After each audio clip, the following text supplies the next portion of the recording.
حرمت روح پیمبر یک نظر کن سوئے ماں، یک نظر کن سوئے ماں۔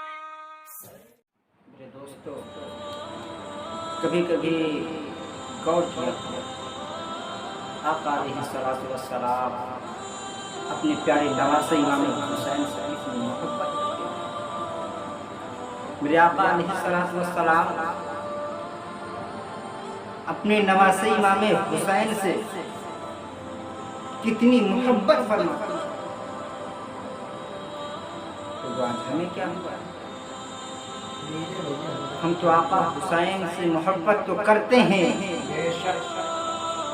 آقا حسین سے محبت کرنے کا دعویٰ تو کرتے ہیں، لیکن لوگوں، کبھی تم نے یہ سوچا کہ امام حسین کے نام پر ہم گنڈائی گردی بھی آج کل چالو ہیں؟ وہ اپنے معاشرے کا جائزہ لیجیے، پتہ چلے گا امام حسین کے نام پر آج دنیا میں کتنی گنڈائی گردی ہو۔ کوئی کسی طرح گنڈائی گردی کر رہا ہے، کوئی امام حسین کے شہادت پر ڈھول تاشے پیٹ کر گنڈائی گردی کر رہا ہے، تو کوئی امام حسین کے شہادت پر جلوس نکال کر گنڈائی کر رہا ہے۔ لوگوں، کیا امام حسین نے کربلا میں جا کر یہی سبق دیا تھا؟ کیا امام حسین نے کربلا میں اپنا سر اسی لیے کٹایا تھا؟ لوگ ہم امام حسین سے محبت کرتے ہیں، لیکن اس طرح نہیں جس طرح آقا علیہ الصلوۃ والسلام۔ آؤ لوگ، ایک بات یاد ہے، میرے آقا بیٹھے ہوئے ہیں، ایک زانو پر ان کے بیٹے ابراہیم ہیں، دوسری زانو پر آقا حسین کے نواسے بیٹھے ہیں۔ اب لوگوں غور کرنا، یہاں پر اتنی اچھی بات کروں گا، یہاں سے پتہ چلے گا آقا حسین سے آقا علیہ الصلوۃ والسلام دونوں بیٹھے ہوئے ہیں، آقا حسین بھی ہے، نبی کریم صلی اللہ تعالی علیہ وسلم کے بیٹے ابراہیم بھی بیٹھے ہیں۔ جبریل آئے، عرض کیا یا رسول اللہ،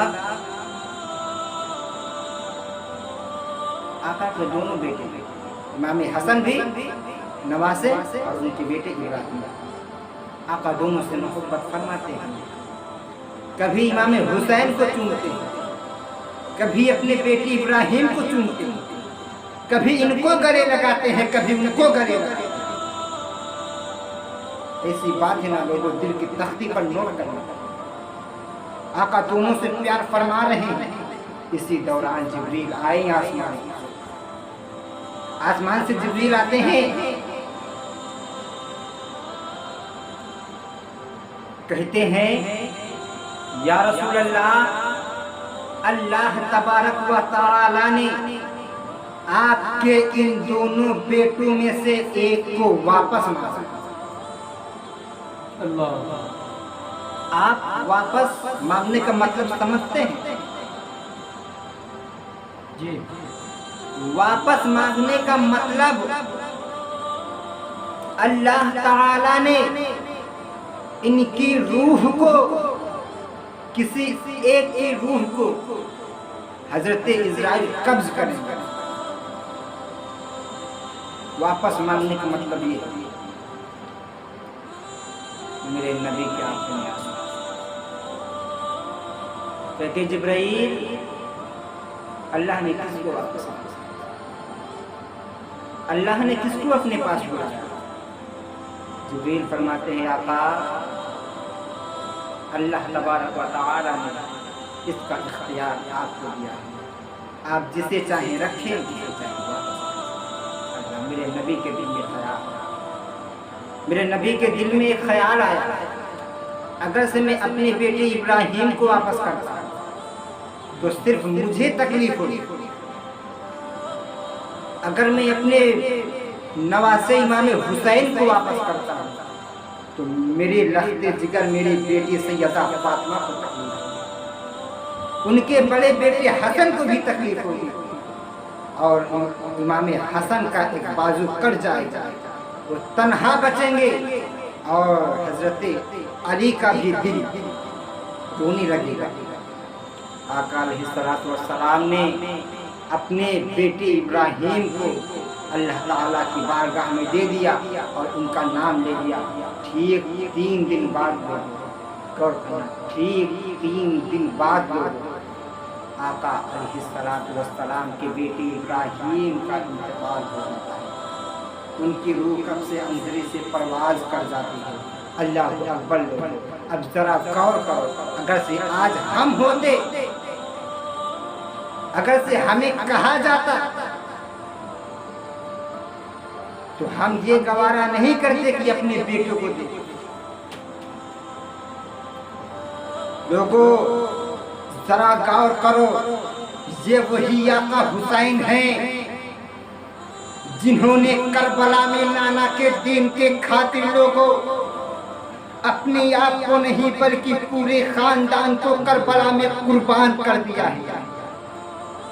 اور جب آقا حسین نے میدان کربلا میں اپنے خاندان کو قربان کیا ہے لوگوں، تو حضرت سیدہ فاطمہ کی تربت سے آواز آتی ہے، اے ابا جان سنو، کل آپ نے میرے بیٹے امام حسین کو بچانے کے لیے اپنے بیٹے ابراہیم کو قربان کیا تھا، لیکن آج آپ دیکھیے میرے بیٹے امام حسین نے آپ کے دین کے خاطر، آپ کے امت کے خاطر، آپ کے امت کے خاطر کسی ایک کو نہیں، کسی 2 کو نہیں، بلکہ پورے خاندان کو کربلا میں قربان کر دیا ہے۔ میرے نوجوانوں اب ذرا غور کرو، یہ آقا علیہ السلام کے نواسے ہیں۔ آقا امام حسین وہ ہے جو کربلا میں نانا کے دین کے خاطر اپنا گھر کا گھر لٹا دیا۔ اور لوگ ایک بات اور کرتے ہیں، آج ہم لوگ کیا سنتے ہیں، آقا حسین نے ہمارے لیے کیا کیا ہے۔ آؤ لوگوں، میں تمہیں ایک درس دینا چاہتا ہوں۔ جب ظالموں نے آقا حسین کے سر کو کاٹا، جب ظالموں نے آقا حسین کے سر کو کاٹا نا، اور ظالموں نے آقا حسین کے سر کو کاٹ کر ان کے نیزہ پہ بلند کیا۔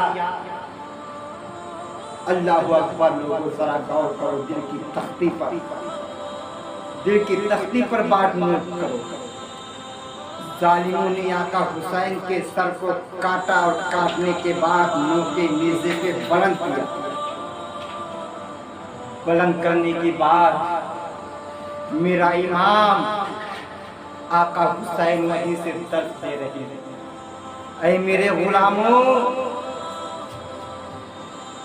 غلاموں سنو، آج ان یزیدیوں کے بھیڑ میں، ان یزیدیوں کے فوج میں تمہارے امام کا سر کاٹا گیا ہے، لیکن ذرا غور کرو، جس کا سر کٹا ہے وہ آج بھی بلند ہے، جس کا سر کٹا ہے وہ آج بھی بلند ہے، اور جس کا سر نہیں کٹا ہے وہ قیامت تک ہی اونچا رہے۔